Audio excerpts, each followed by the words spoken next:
Hi! Hello! నమస్తే. Welcome to the point. నేను మీ Nageswari. 'Big boss' season 8 Telugu day 3 review మనం ఒకసారి ఈరోజు మాట్లాడుకుందాం.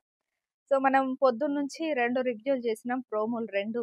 అయితే ప్రోమోలో చూసింది ఎపిసోడ్‌లో జరగదు. ఎపిసోడ్‌లో చూసింది ప్రోమోలో ఉండదు. అంటే మొత్తం ఏమేం కావాలి మసాలా అంతా కలిపి ప్రోమోలో ఏసేస్తాడనమాట. మనం అదేదో తెగ ఫీల్ అయిపోయి, ఓహ్! నిజంగానే ఇలా జరిగిందా అని ఎర్రోళ్ళం అయిపోతాం. ఇక ఎపిసోడ్ చూస్తే గాని తెలీదు మనకు అసలైన విషయం. సో, నిన్నటి జరిగిన నామినేషన్స్ ఏవైతే ఉన్నాయో అవి ఇంకా కంటిన్యూ అవుతూనే ఉన్నాయి. ఇవాళతో అయిపోయినాయి. సో, ఎవరెవరు నామినేట్ అయ్యిండ్రు? ఎందుకు ఎవరిని నామినేట్ చేసిండ్రు? నామినేషన్స్ ఫెయిరా? అన్‌ఫెయిరా? అనే దాని గురించి మనం మాట్లాడుకుందాం. అంతకంటే ముందు మీరు నా ఛానెల్‌ని సబ్స్క్రైబ్ చేయకపోతే సబ్స్క్రైబ్ చేయండి, లైక్ చేయండి, షేర్ చేయండి, కామెంట్ చేయండి. సో, ఫస్ట్ ఆదిత్య ఓం పృథ్వీని, అలాగే శేఖర్ భాషాని నామినేట్ చేసిండు. ఎందుకు నామినేట్ చేసిండనేది మాట్లాడదాం. ఎందుకు నామినేట్ చేసిందంటే, పృథ్వీని నువ్వు లేడీస్‌తో రెస్పెక్ట్ ఇచ్చి మాట్లాడాలి. మంచిగా మాట్లాడాలి. మాటలు అలా వదిలేయొద్దు. అంటే బేబక్ అని అంటాడనమాట. బుర్ర లేకుండా ఉన్నారు. బుర్ర పెట్టి ఆడండి అని అంటాడు. సో, తర్వాత సారీ చెప్పిండు రియలైజ్ అయ్యి కానీ, మాట్లాడేటప్పుడే కొంచెం చూసి మాట్లాడితే బావుంటది కదా అని ఆదిత్య ఓం పృథ్వీని నామినేట్ చేసిండు. ఇక దాని తర్వాత శేఖర్ భాషాని ఎందుకు నామినేట్ చేసిందంటే, మీరు ఇంకా చాలా లేజీగా, చాలా బద్ధకంగా ఉన్నారు. అందుకనే నేను మిమ్మల్ని నామినేట్ చేస్తున్నా. పనులు ఎవరైనా చేస్తుంటే వచ్చి మీరు హెల్ప్ చేయాలి. అలా చేయకుండా మీ పాటికి మీరుంటున్నారు అని చెప్పి శేఖర్ భాషాని ఆదిత్య ఓం నామినేట్ చేసిండు. ఆదిత్య ఓమే నాకు బద్ధకంగా కనిపిస్తాడు. అసలు ఇంట్లో ఎక్కడా కనపడడు. పని చేస్తున్నాడా అని కనపడడు. అంటే ఈ 2, 3 రోజులు అయిపోయింది కదా! ఆదిత్య ఓం ఎక్కడున్నాడబ్బా అసలు ఈ ఇంట్లో అని చూస్తున్నా నేనైతే. నాకు కనపడలేదు మరి. మీకేమైనా కనిపిస్తే చెప్పండి. ఆదిత్య ఓమే బద్ధకంగా ఉన్నాడు. నన్నడిగితే. ఎప్పుడు నిద్ర మబ్బు కల్లేసుకొని నిద్రలో ఉంటాడు. మరి బిగ్ బాసే ఆయనను చూయిస్తలేడా? లేదా ఈయననే కనిపిస్తలేడా? మనకు తెలీదు. కానీ ఈయనైతే అంటున్నాడు శేఖర్ భాషా గారిని మీరే బద్ధకంగా ఉంటున్నారని. సో, నెక్స్ట్ వచ్చేసి ఆహ్, ఇందులో ఏమైందంటే శేఖర్ భాషాని ఎళ్లి యష్మి గుచ్చేసింది. సీత సీత, ప్రేరణని అలాగే బేబక్కని నామినేట్ చేసింది. సీత, బేబక్కని ఎందుకు నామినేట్ చేసిందంటే, మీరు వంట చేసేటప్పుడు 2 వంటలు చేసిండ్రు. రాత్రి ఒకటే చేయాలన్నారు. కానీ 2 చేసిండ్రు. ఏందో ఈ బేబక్క బేబక్కని ఎప్పుడు సీత వంట విషయంలోనే నామినేట్ చేసింది. ఆ సోనియా గూడా వంట విషయంలోనే చేస్తుంది. అంటే మీరిలా ఉన్నారు, ఇలా ఉన్నారని. పాపం ఏదో వండుతుంది, తిందాం గదా! ఆకలయింది. అది గూడా కమ్మగా ఉండట్లేదా అంటే కమ్మగానే వండుతుందని విష్ణుప్రియ అంటుంది. ఏదో చిన్న చిన్న విషయాలు జరుగుతుంటాయి. ఫస్ట్ డే, థర్డ్ డేనే గాబట్టి కొంచెం ఎక్కువవ్వచ్చు, లేదా కొంచెం తక్కువవ్వచ్చు. ఒకరికి తగ్గొచ్చు, ఒకరికి పెరగొచ్చు. ఓ 3 ఈ వారం గడిస్తే గాని ఏది ఎలా సఫిషియంట్‌గా ఉంటదనేది మనకు తెలుస్తది. ఏది ఎక్కడి వరకు ఉండాలి, ఏది ఎవరికి ఎలా ఎప్పటి వరకు సరిపోతది, ఎంత ఉండాలి, ఎంత వేస్ట్ అయితుంది అనేది మినిమమ్ 1 వీక్ గడిస్తే గాని ఎవ్వరికీ తెలీదు. ఒకసారి నాగార్జున గారొచ్చి మాట్లాడితే గాని ఎవరికీ క్లారిఫై రాదు. సో, అప్పటి వరకు కొంచెం కామ్‌గా, కూల్‌గా అందరూ ఎవరి పనులు వాళ్ళు చేసుకుంటే బావుంటది గదా! కానీ సీత వెళ్లి ఇంకా బేబక్కని ఆ విషయంలో నామినేట్ చేసింది. మీరు ఒక కూరనే అన్నారు. కానీ 2 చేసిండ్రు. చికెన్ ఉంటే ఆలుగడ్డ చేసిండ్రు అన్నది. దానికి బేబక్క ఏమనిందంటే వెజిటేరియన్స్ గూడా ఉన్నారు గదమ్మా! అందుకనే నేను ఆలుగడ్డ చేశా అంటే, మరి మధ్యాహ్నం చేసిన పప్పు ఉంది గదా! అని మన సీత అన్నదనమాట. ఆ పప్పు చాలా కొంచెమే ఉంది. అది సరిపోలేదు. అందుకనే ఆలుగడ్డ వండినా అంటే, అది ఏం పట్టించుకోకుండా బేబక్కని నామినేట్ చేసింది. ఇంకా ప్రేరణని గూడా నామినేట్ చేసింది. డైనింగ్ టేబుల్ దగ్గర ఒక సీన్ జరిగిందనమాట. అంటే కొన్ని కొన్ని పనులు అప్పచెప్తున్నప్పుడు ఇక్కడ ఎవరు సుపీరియర్ గాదు. ఇగో అది అని మాట్లాడిందనమాట ప్రేరణ. దానికి తిను హర్ట్ అయ్యి తినని నామినేట్ చేసింది. సో, అవి అక్కడున్న మాటలు అందరూ మాట్లాడతారు. ఒక్కొక్కసారి నాకేమనిపిస్తదంటే సీత చాలా బాగా ఆడుతుంది. చాలా మంచిగా మాట్లాడుతుంది. చాలా స్ట్రాంగ్ ప్లేయర్. బట్ ఒక్కొక్కసారి అనవసరమైన పాయింట్స్ తీసి మాట్లాడుతదేమో అని అనిపించింది. ప్రేరణను అనవసరంగా నామినేట్ చేసిందనిపించింది. సో, వీళ్ళిద్దరిని సీత నామినేట్ చేసిందనమాట. దాని తర్వాత విష్ణుప్రియ వచ్చేసి శేఖర్ భాషాని, సోనియాని నామినేట్ చేసింది. సోనియాని ఎందుకు నామినేట్ చేసిందంటే మీరు అనవసరంగా ఫస్ట్ డే నుంచి ఇప్పటి వరకు ఒక సీన్ క్రియేట్ చేసిండ్రు. అదేంటంటే బేబక్క చాలా బాగా వంట చేసింది. ఆ పప్పు బాలేదా అనంటే టమాటా పప్పు చాలా కమ్మగా చేసింది. కానీ టెక్నికల్ ఇష్యూస్ అనేవి జరుగుతాయి. మనం వచ్చిన మీ హౌస్‌కి ఫస్ట్ డే అప్పుడు ఆ కుక్కరు పరిస్థితి ఏంటి? అది ఎట్లా వండాలో నేను అట్లాంటి కుక్కర్‌ని చూడలేదు. అది అప్‌డేటెడ్ వెర్షన్‌లో ఉంది. ఐఫోన్ లాగా అన్నట్టు అనిందనమాట. ఆవిడనేమో ఓహ్! అవునా! అన్నట్టు సోనియా కొంచెం ఓవర్ యాక్షన్ చేస్తుందని అనిపించింది. ఆవిడ మాటలు అంటే ఎవరి సపోర్ట్ జూసుకొని అంత మాట్లాడుతుంది. అంత మాట్లాడినా ఎవరు ఏమనకుండా ఉంటారు అని అనుకుందో ఏమో గాని, సోనియా కొంచెం ఓవర్ యాక్షన్ చేసిందని అనిపించింది. సో, అట్లా విష్ణుప్రియ సోనియాని నామినేట్ చేసింది. ఆ విషయం ఒక్కటి నాకు నచ్చలేదు. అంత ట్రిగ్గర్ చేయాల్సిన అవసరం లేదు. ముందు ముందు అన్నీ తెలుస్తాయి. ఒకరు తెలియకపోయినా ఒకరు మాట్లాడుకుంటే బావుంటదనంటే, ఈ విషయంలో సోనియా అసలు చాలా డిఫెన్స్ చేసుకోవడానికి ట్రై చేసింది. అదేదో ఇంగ్లీష్ అంతా తనకే వచ్చినట్టు ఇంగ్లీష్‌లోనే మాట్లాడుతది. దాని తర్వాత శేఖర్ భాషాని విష్ణుప్రియని నామినేట్ చేసింది. ఎందుకంటే బద్ధకంగా ఉంటున్నారు. పనులొచ్చి చేసుకోవట్లేదనే సింపుల్ పాయింట్ చెప్పి నామినేట్ చేసింది. ఇంకా అభయ్. అభయ్ నామినేషన్ స్టార్ట్ అయ్యే ముందు నేనొకటి చెప్తా అని ఓవర్ యాక్షన్ చేసిండనమాట. అభయ్ కొంచెం అంటే బిల్డప్ ఇవ్వాలి. నిఖిల్ ఉన్నాడు గదా! నిఖిల్ బాగా స్ట్రాంగ్ ప్లేయర్ గదా! కొంచెం నిఖిల్ లాగా ఒక బిల్డప్ ఇద్దాము. ఒక సీన్ క్రియేట్ చేద్దాము. మనకంటూ ఒకటి క్రియేట్ చేసుకుందాం అనే మెంటాలిటీతో ఆయన మాట్లాడుతున్నాడేమో అని అనిపించింది. ఒక్కడే బెడ్ షీట్ కప్పుకొని ఆ చైర్ దగ్గర కూర్చోవడం, మొహం కప్పుకోవడం కొంచెం బిల్డప్ ఎక్కువిస్తున్నాడని అనిపించింది అభయ్. ఓకే. బాగుంటున్నాడు.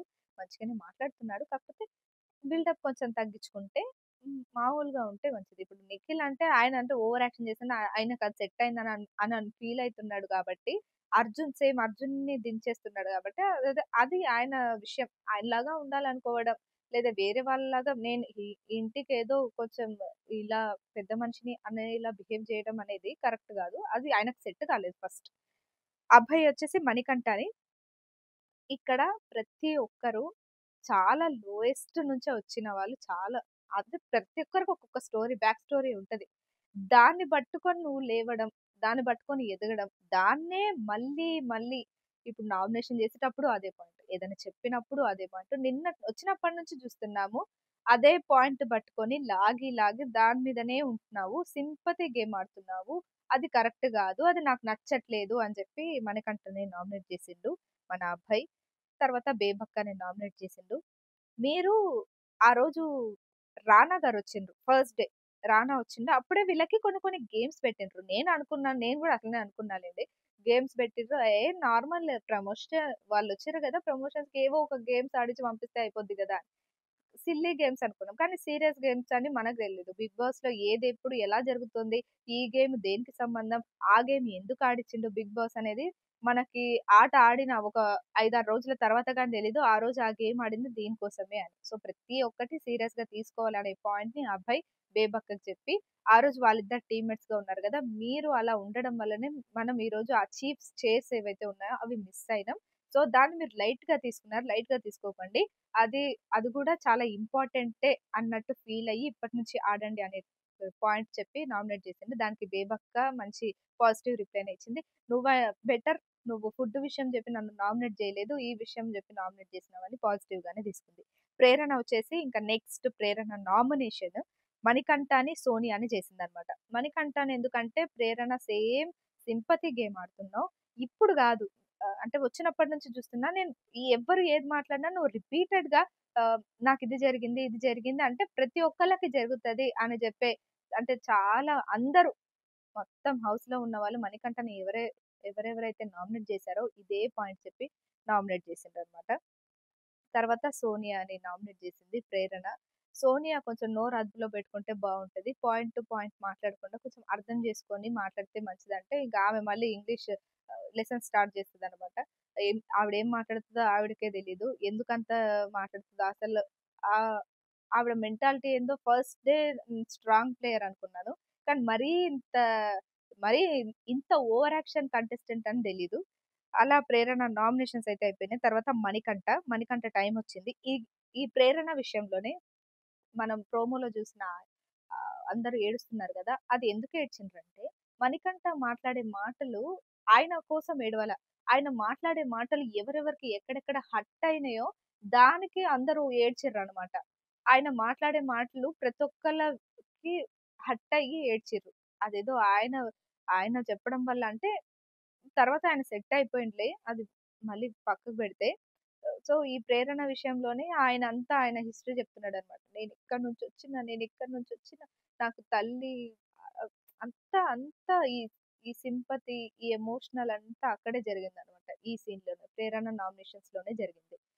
సో, అలా మణికంఠ మణికంఠని ప్రేరణ నామినేట్ చేసింది. అప్పుడే ఈ సీన్ అంతా జరిగింది. తర్వాత మణికంఠ వచ్చి విష్ణుప్రియని, శేఖర్ భాషని నామినేట్ చేసింది. శేఖర్ భాషని అదే పాయింట్ పని చేయట్లేదు. కొంచెం యాక్టివ్‌గా ఉండాలని. విష్ణుప్రియని ఎందుకు నామినేట్ చేసిందంటే, విష్ణుప్రియ మనకు తెలుసు. ఎప్పటినుంచో తెలుసు. 'పోవే పోరా' నుంచి మనకు విష్ణుప్రియ తెలుసు. ఆవిడ జోక్సు, ఆవిడ ఉండే విధానము. అది కాక హౌస్‌లోకొచ్చినప్పటి నుంచి ఆవిడ చేసే కొంచెం చిలిపి చిలిపి పనులు, ఎక్స్‌ప్రెషన్స్‌తో మనల్ని ఎంటర్‌టైన్ చేస్తుంది. కానీ కొంచెం నోటిదూల ఉంది. అది తగ్గించుకుంటే మంచిది. కొంచెం పదాలు చూసి మాట్లాడితే మంచిది అని చెప్పి మణికంఠ విష్ణుప్రియని నామినేట్ చేసిందనమాట. నువ్వు మాట్లాడిన మాటలు నాకు ఫస్ట్ డే నేను హర్ట్ అయినా. సో, అట్లా మళ్ళీ ఇంకేమైనా మాట్లాడతావా అని చెక్ చేయడానికే నేను ఈ 3 రోజులు నీతో తిరిగినా అని అన్నారు. దానికి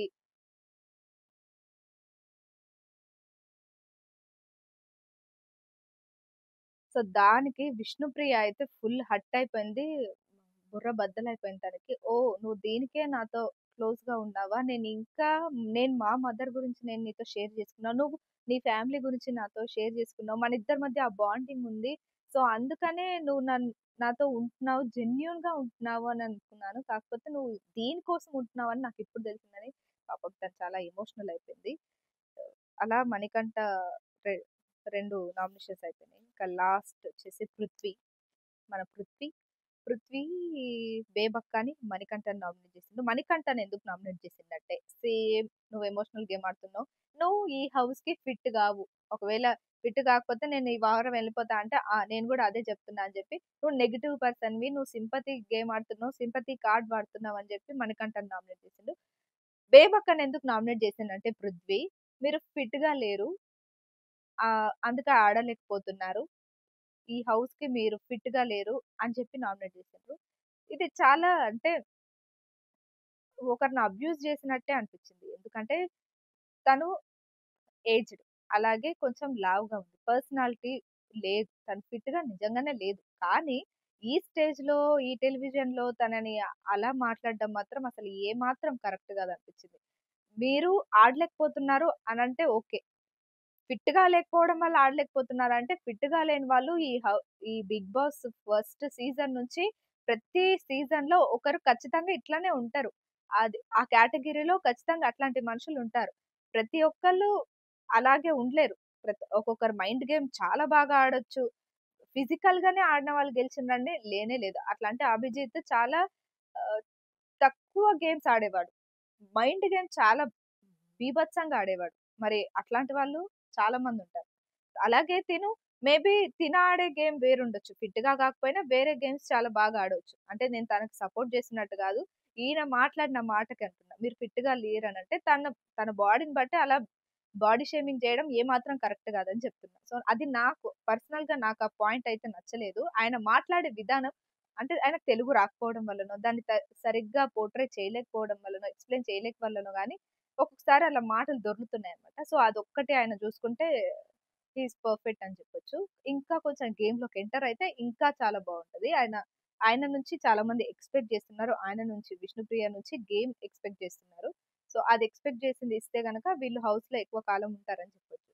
సో, అలా బేబక్కని, మణికంఠని మన 'పృథ్వీ' నామినేట్ చేసిండు. అక్కడితో ఈ నామినేషన్స్ అన్నీ పూర్తి అయినాయి. ఇక ఫైనల్‌గా ఎవరెవరు నామినేట్ అయిండ్రంటే బేబక్క, సోనియా, శేఖర్ భాష, 'పృథ్వీ', 'విష్ణుప్రియ', 'మణికంఠ'. ఇందులో స్ట్రాంగెస్ట్ కంటెస్టెన్సీ ఎవరంటే స్ట్రాంగెస్ట్ ముగ్గురున్నారు. వీక్ ఎవరంటే ఫస్ట్ 'విష్ణుప్రియ', తర్వాత ఆహ్, 'పృథ్వీ'కయితే తక్కువ ఓట్లే పడతాయి ఈసారి. అంటే ఎలిమినేట్ కాడు. దాని తర్వాత 'శేఖర్ భాష'. 'శేఖర్ భాషకి' కొందరు ఫ్యాన్స్ ఉన్నారులే. తలా తోక లేని ఫ్యాన్స్. హర్ట్ అయితే నాకు సంబంధం లేదు. కాకపోతే ఆయన మాట్లాడే మాటలు నాకైతే ఓవర్ యాక్షన్ అనే అనిపిస్తాయి. ఇంకా కొంచెం ఇన్వాల్వ్ అయ్యి గేమ్ ఆడితే ఓకే. బానే మాట్లాడుతున్నారు. ఇంకా కొంచెం ఇన్వాల్వ్ అయ్యి కరెక్ట్‌గా మాట్లాడితే బాగుంటది. ఆయన బిహేవియర్ ఎలా ఉంటదో ఆయన మాటలు, గేమ్ గూడా అలాగే ఉంటే ఇంకా చాలా బావుంటది.